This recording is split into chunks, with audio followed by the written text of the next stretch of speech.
ইয়ার কাছে যাই, দুদুভাইয়ের কাছে যাই। দুদুভাই, এই মুহূর্তের খবর হচ্ছে কুয়েটে ছাত্রদল বৈষম্য বিরোধীর দফায় দফায় সংঘর্ষ, বিজিবি মোতায়েন করতে হয়েছে।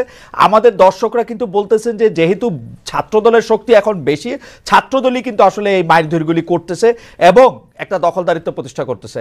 দুদুভাই, আপনারা এখনো ক্ষমতায় আসেন নাই, এখনই যদি এই অবস্থা হয় সাধারণ মানুষের খুব ভয় পাওয়ার কারণ আছে কিনা?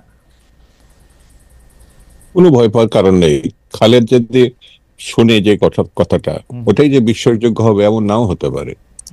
যেমন আমি দুপুরে নাগাদ শুনেছি যে প্রতিপক্ষ ছাত্র দলের উপর চড়া হয়েছে। তা আমি বললে বিষয়টা এমন দাঁড়ায় যে আপনি তো ছাত্র দলের প্রেসিডেন্ট ছিলেন, বিএনপি করেন, তো বিধায়ক আপনি ছাত্র দলের পক্ষ নিচ্ছেন। বাংলাদেশের অনলাইনে অনেকগুলো পত্রিকাতে আসছে যে একটি ইসলাম পছন্দ ছাত্র সংগঠন খালি প্রচারপত্র বিলি করার কারণে ছাত্র দলের উপর আক্রমণ করেছে। যদি এমনটা হয় তাহলে আপনার প্রশ্নটা আমার মনে হয় উত্তর যথাযথ দেওয়া হয়েছে। 2 নম্বর হচ্ছে, আপনি আমার বক্তব্য শেষ করার মুহূর্তে আপনি মাহবুব কামাল সাহেবের যাওয়ার আগে আমাকে একটা প্রশ্ন ছুড়ে দিয়েছিলেন, যেটা আমার মস্তিষ্কে কাজ করছে। সেটা হচ্ছে যে বর্ষা বাদলের মধ্যে ইলেকশন কেন হবে? আপনারা চেয়েছেন সেটা 5 তারিখের কথা, যেটা আমরা মহাসচিব বলছে বা আমাদের পক্ষ থেকে বলা হয়েছে। বর্ষা বদলে তাহলে তো গণঅভ্যুত্থানও নাও হতে পারতো। একটা কথা আছে যে দুটো বাচ্চা, একটু ছোট্ট, আমি সময় নিয়ে 1 মিনিট, সেটা হচ্ছে এক মেয়ে আরেক ছেলে বন্ধুকে, ছোট্ট বাচ্চা একেবারে 3-4 বছরের, বলছে যে তোমার মার যে বাচ্চা হয়েছে আজকে এটা হতে পারে না, কারণ আজকে তো রবিবার তো ছুটি থাকে, রবিবার কি করে বাচ্চা হয়? বলছে না, তুমি হাসপাতালে দেখে এসছে। বললাম তাহলে তুমি ওটা ভুল দেখছো, রবিবার কোনোদিনই বাচ্চা হতে পারে না। বাচ্চাদের কথা আর কি, এটা আমি কোথায় যেন দেখেছিলাম কৌতুকটা, হঠাৎ করে মনে হলো। তো 5 আগস্ট কোনো কিছু সম্ভব না এটা আমার কাছে মনে হয় না। সম্ভব যদি জাতি সিদ্ধান্ত নেয়। বাড়তি একটা জিনিস হাতে নিতে হবে বর্ষা বাদলের জন্য, সেটা হল ছাতা। অনেক প্রাকৃতিক বিপর্যয়ের মধ্যে মানুষ ভালো কাজ করতে পারে না তা না, তবে কাজটির গুরুত্ব আছে কিনা, আর সময় যদি থাকে 1 মাস এদিক ওদিক করে আরো ভালো করা, তাহলে সেটাও হতে পারে। আমি দুইটা কথা বলতে চাই। প্রথম কথা হচ্ছে গণ অভ্যুত্থান তো ক্যালেন্ডার দিয়া করা হয় নাই আসলে, এটা একটা ইট জাস্ট হ্যাপেন। আর 2 নাম্বার কথা হচ্ছে যে আমি যারা শহরে থাকি তাদের জন্য হয়তো এটা শুধু ছাতা, গ্রামের জন্য হয়তো এটার মধ্যে কাদা পারানো, পানি পারানো। এখনো তো আর বাংলাদেশ উন্নয়নের জোয়ারে একদম শেষ হয়ে যায় নাই, সিঙ্গাপুর হয়ে যায় নাই, সুইজারল্যান্ডও হয় নাই। রাস্তার আইল দিয়েই আসতে হবে, তারা কাদা ভাঙা আসবে, এটা একটু কষ্টই হবে মনে হয়। দুদু ভাই, আমার কাছে, আমি আর স্পষ্ট করে বলি, আমি শ্রদ্ধা করি 5 আগস্ট যারা রক্ত দিয়েছে, যারা বিছানায় কাতরাচ্ছে আহত হয়ে, নো ডাউট আমরা তাদের জন্য প্রার্থনা করি, আল্লাহ তাদেরকে সুস্থতা দিক। যারা শহীদ হয়েছে তারা বেহেশতের নসিব হোক। এই দিনটাকে স্মরণ করে একটু কাদামাটির মধ্যে যদি আমাদের কাপড় উঁচা করে হাঁটতে হয়, অসুবিধা কি? এই সেন্স থেকে তো আমরা নিতে পারি। ঐতিহাসিক ঘটনা ঐতিহাসিকের মধ্যে দিয়ে নিতে পারি। আর 2 নম্বর হচ্ছে যে শহরের মানুষটি যেটি উপভোগ করে, গ্রামের মানুষ বাধ্য হয়ে সময় রাস্তায় নামে। কাদামাটি তাদের কাছে তো কোনো ফ্যাক্টরি না। আমি সেই প্রসঙ্গে যাচ্ছি না, আমি মানে জাস্ট 5 আগস্টের কথাটা বিএনপি যখন বলছে সেটাকে ইয়ে করার জন্য আমি মাহবুব কামাল সাহেবকে মানে উদ্দেশ্য মানে আমি তাকে বড় বিষয়টি সমর্থন করে বলি যে এটা তো একটা বিরাট পরিবর্তন। আমরা পছন্দ করি আর না করি, অনেক জায়গায় অসামঞ্জস্যতা আছে, তারপরও 5 আগস্টের আগের ঘটনা থেকে কিছুটা হলো তো স্বস্তির মধ্যে আসছে, কিছুটা হলো তো ভালো একটা নজির আসছে। বাকি খারাপ কাজটা তো আমরা একটি নির্বাচিত নেতৃত্ব তৈরি করতে পারলেই, যেসব মানে খারাপ দিকগুলো আমরা প্রত্যক্ষ করছি, দেখছি, যার সংখ্যা কিন্তু 3-4% ঘটনা। আমি 2টা বিষয় আপনার একটু দৃষ্টি আকর্ষণ করতে চাই। আপনার আগের বক্তব্যে আপনি এটা বলছেন যে এটা আসলে যাতে একটা গণতান্ত্রিক সরকার ক্ষমতা আসে সেই জন্য এই আন্দোলনটা হয়েছে, এবং একটা অগণতান্ত্রিক সরকার যে 15 বছর ধরে চাইপে বসেছিল তাদেরকে সরানো গেছে। কিন্তু ঘটনা হচ্ছে পাশাপাশি তো এই প্রশ্নটা আসলে করতে হবে, আপনারা যে সেম আরেকটা ওরকম সরকার হবেন না, এইটার তো আসলে কোনো গ্যারান্টি নাই। আর 2 নাম্বার হচ্ছে আমরা তো দেখতেছি যেই জিনিসগুলি নিয়ে মাহবুব কামাল ভাই সবচেয়ে বেশি উদ্বিগ্ন, এই জিনিসগুলি নিয়ে আসলে বিএনপির পজিশন কি আমরা জানি না। তো বিএনপি কোনো পজিশন আদর নিছে কিনা, মাহবুব কামাল ভাই আমাদের নিশ্চয়ই পরে আলোকিত করবেন যে এটা নিয়ে সবচেয়ে বেশি কামাল ভাই কনসার্ন, সেটা বিএনপির পজিশনটা কি আসলে? কারণ আমি একটা মিনিট আসতেছি, শুধু পজিশনটা শুনে আসি। আপনি যেগুলিকে আসলে তুলে ধরছেন এবং আমার উপর একটু বিরক্ত হয়েছেন, আমি মাঝখানে আপনার একটু থামাইছি, এইটা একটু দুদু ভাইদের পজিশনটা একটু শুনে আসি, যে পজিশনটা কি উনি স্পেসিফিক কিছু জিনিস। খুব সহজ, যদি মাথা কাজ করে। জি, আমরা শেখ মুজিবের কাছে আর যাই করি রক্ষী বাহিনী প্রত্যাশা করি নাই, আমরা একদলও প্রত্যাশা করিনি। তার মতো একটা এত বড় নেতার কাছ থেকে আমরা দুর্ভিক্ষ প্রত্যাশা করিনি। তিনি আসার পরে এরকম একটা ওলট পালট এবং যা ভয়ঙ্কর এবং বিভৎস বাংলাদেশ হবে, এটা আমরা প্রত্যাশা করিনি।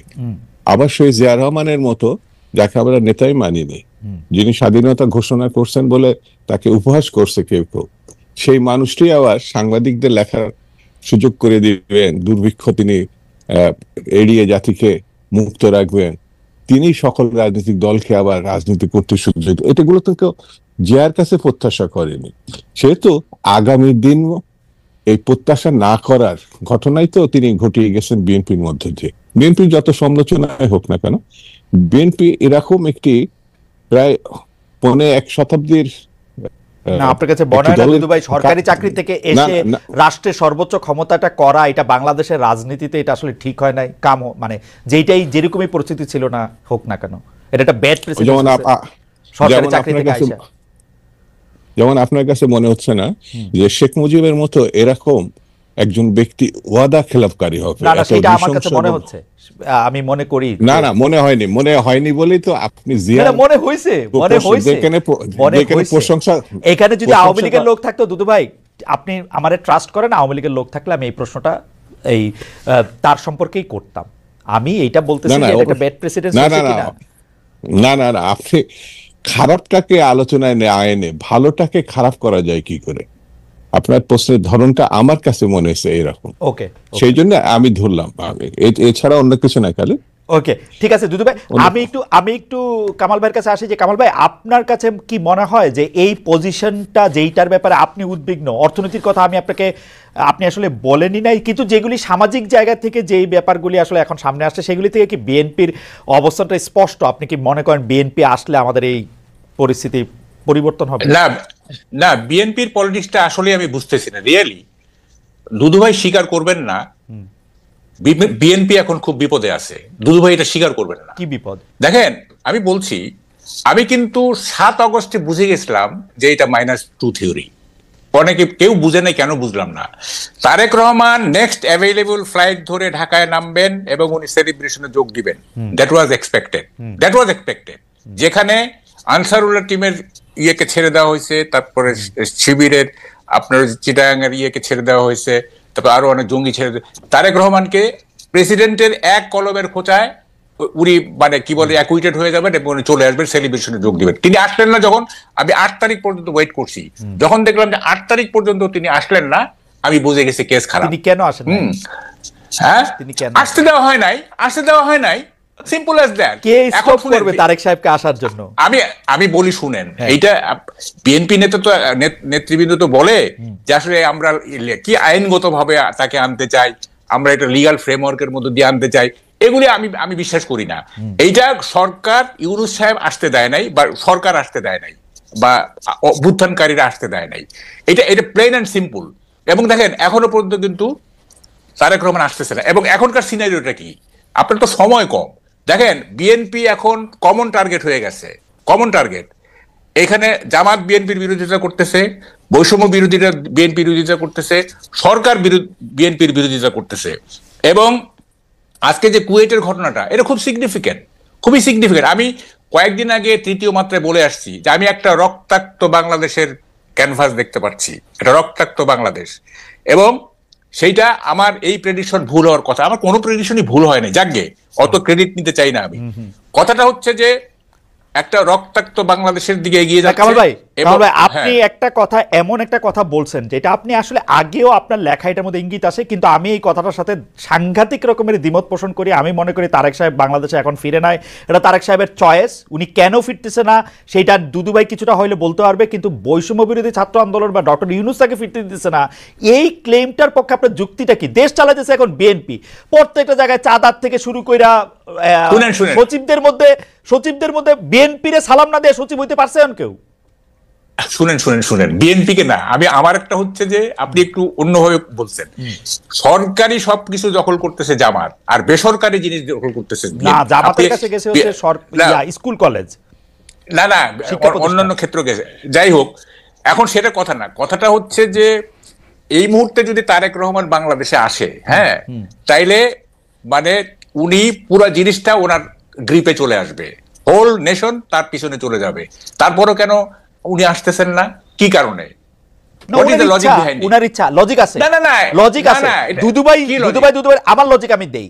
তারেক সাহেবকে 15 বছর উনি ক্ষমতায় ছিল না, ওনার অনেক ডার্টি লন্ড্রি জমছে, এগুলি উনার পরিষ্কার করে তারপর উনি আসবে।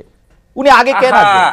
না না, শুনেন শুনেন, দেখেন 5ই আগস্টের পরে তারেক রহমান যে ধরনের মানে ভূমিকা নিছেন, যে ধরনের বক্তব্য দিচ্ছেন, ওনার ইমেজ অলরেডি মানে কি বলে যে পুনর্বহাল হয়ে গেছে। ওনার কিছু ইমেজ খারাপ ছিল, মানে এই 2001 থেকে 2005 পর্যন্ত কিছু খারাপ হয়েছিল, এখন এটা পুনরুদ্ধার হয়ে গেছে। এখন আর উনি কেন ওয়েট করবেন, আমি তো এটি বুঝতেছি না। হ্যাঁ, উনি একটা ডেমোক্রেটিক পার্সোনালিটির ইমেজ ডেভেলপ করছেন এই গত 6 মাসে। উনি শান্তিপ্রিয় একজন নেতা হিসেবে নিজেকে মানে এস্টাবলিশ করছেন। উনি মানে এই সরকারকে সহযোগিতা করার, সবসময় সহযোগিতা করার উনি মানে দিয়েছেন, নেতা কর্মীদের বলতেছেন এই সহযোগিতা করতে, তারপরে উনি আসবেন না। দিস ইজ এ প্যারাডক্স, এটা আপনি বললে হবে না। দেখেন, আমি ডাকসুর ডিবেট চ্যাম্পিয়ন, আমাকে উল্টাপাল্টা লজিক দিলে কিন্তু আমি পারবো না। আচ্ছা মাহকাল ভাই, আপনার লজিক আমার কাছে অসাধারণ লাগছে, আমি এটা একটু দুদুভাইয়ের কাছে জিজ্ঞেস করি।